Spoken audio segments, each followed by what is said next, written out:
Ngomong-ngomong soal double cabin EV, yang terbesit di pikiran kalian pasti merek-merek asal Tiongkok.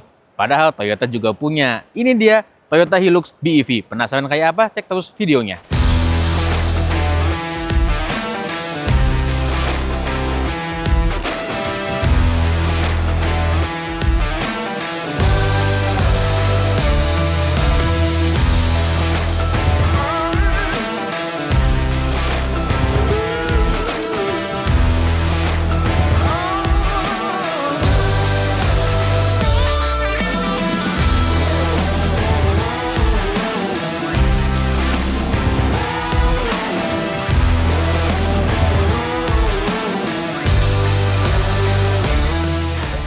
Ngomong-ngomong soal sejarahnya, inilah Toyota Hilux pertama yang punya powertrain EV. Meskipun kalau di kelasnya, kita ngomongin sama-sama Jepang aja deh. Sebenarnya dia bukan yang pertama, karena Isuzu D-Max juga udah ada yang EV duluan. Nah, ini dia Toyota Hilux BEV. Bedanya apa aja dengan yang versi dieselnya? Kalau dilihat dari eksterior nih, dari depannya dulu, ini grillnya tertutup khas EV ya, biasa. Sama dia nggak ada aksen underguard silver di sininya. Terus dia juga sayangnya nggak ada fog lamp-nya nih. Itu kalau dari depan. Di bagian samping tentunya karena dia EV, dia ada port buat ngecasnya. Tentunya dia udah support DC charging. Kemudian ke bawah dia desain peleknya juga beda nih dibanding yang versi dieselnya. Lanjut di bagian samping sisanya sama dengan yang versi diesel. Dia masih ada footstep-nya, masih ada akses keyless entry juga. Lanjut ke belakang dia juga masih sama dengan varian dieselnya. Sayangnya karena walaupun ini versi termahal, dia nggak ada bed liner-nya kayak di dua varian ke bawahnya. Jadi ini baknya langsung body, nggak ada kayak lapisan buat biar nggak lecetnya gitu. Dia untungnya juga masih ada kamera mundurnya, disematkan di sini. Perbedaan paling jelas ada pada emblem BEV-nya. Ya, masuk ke dalam, dia lengkap ada hand grip-nya juga. Jadi kalau naik gampang gitu ya. Kalau dibandingkan dengan tipe V, dia justru lebih banyak kosongnya. Contoh, kayak ini jok masih pakai fabric dan pengaturannya masih manual. Terus kemudian setirnya juga belum dilapis kulit. Sama cup holder ini nih, dan juga konsol boxnya ini, kalau di dua tipe bawahnya kan dia ketutup, ini masih kebuka. Selain itu, layar head unitnya juga lebih kecil. Tapi untungnya speedometernya ini udah menganut full TFT color, jadi lebih modern lah.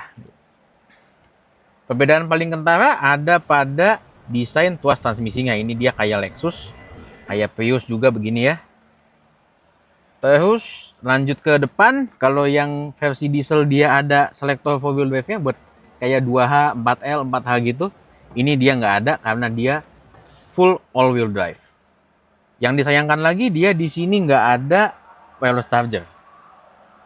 Tapi untuk pengaturan AC, untungnya dia masih sama dengan yang tipe V. Untuk posisi duduk, sebagaimana khas double cabin ya, posisi duduknya cukup commanding, setirnya udah bisa tilt dan teleskopik. Walaupun gue ngerasa posisinya ini agak lurus banget, tegak banget, biasanya kan agak miring gitu ya. Tapi nggak apa-apa, itu menurut gue bagus ya. Sisanya sama dengan yang versi dieselnya, cuman ini kayak banyak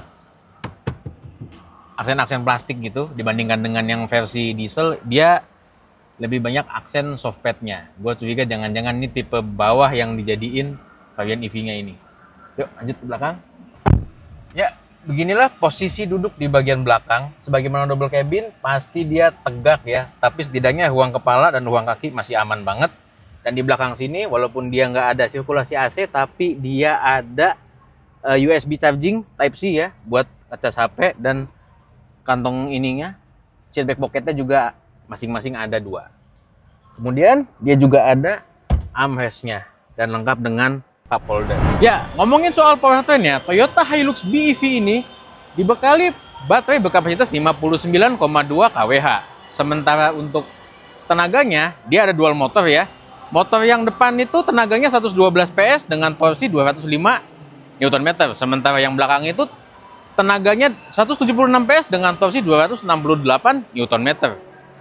Nah, sayangnya dengan output dan tenaga sebesar itu, range-nya cuma sebesar 315 km.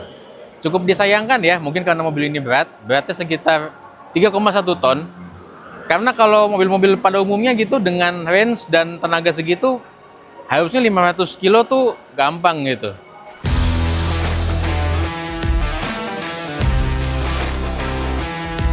Buat kalian yang bingung, kenapa sih Hilux EV ini minim fitur dibandingkan dengan versi dieselnya, padahal harganya lebih mahal gitu kan?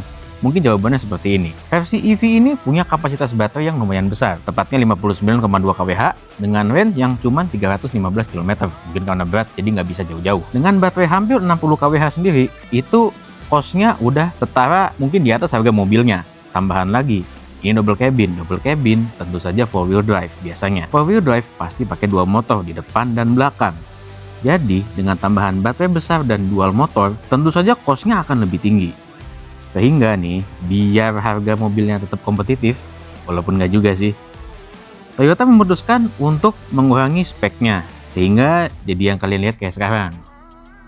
Nah, pertanyaannya, untuk siapa sih mobil ini? Kalau kalian pernah dengar istilah carbon credit merupakan izin resmi yang menyatakan pengurangan atau penyerapan dari emisi gas rumah kaca, di mana satu kredit setara dengan pengurangan 1 ton karbon dioksida. Karbon kredit ini diperdagangkan agar perusahaan bisa mengurangi kadar emisi mereka.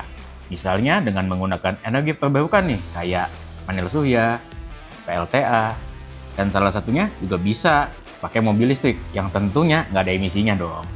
Perusahaan yang menerapkan hal ini biasanya perusahaan yang bergerak di bidang tambang, perkebunan, kehutanan, perminyakan, penerbangan, dan lain-lain. Perusahaan pasti butuh mobil dari vendor yang reputasinya udah kuat nih, kayak Toyota. Nah, disitulah Toyota melihat peluang untuk memasarkan Hilux listrik ini, sehingga bisa menjadi pilihan untuk perusahaan yang ingin mengurangi emisi biar bisa dapat carbon credit yang positif. Oke, Toyota Hilux BEV ini dibanderol dengan harga 1 miliar lebih 19 juta. Harganya 2 kali lipat dibandingkan dengan yang versi diesel tipe E apalagi ya, itu sekitar 400 jutaan gede atau 500 jutaan kecil. Tapi setidaknya tipe EV ini lebih menawarkan efisiensi dari sisi operasional. Kalau yang diesel lebih murah di harga beli, operasionalnya enggak. Ya tahu sendirilah harga diesel sekarang berapa. Nah, itu tinggal pilihannya di tangan kalian tuh. Gimana menurut kalian? Oke, gue Fayode Autodesk, sign off. Bye.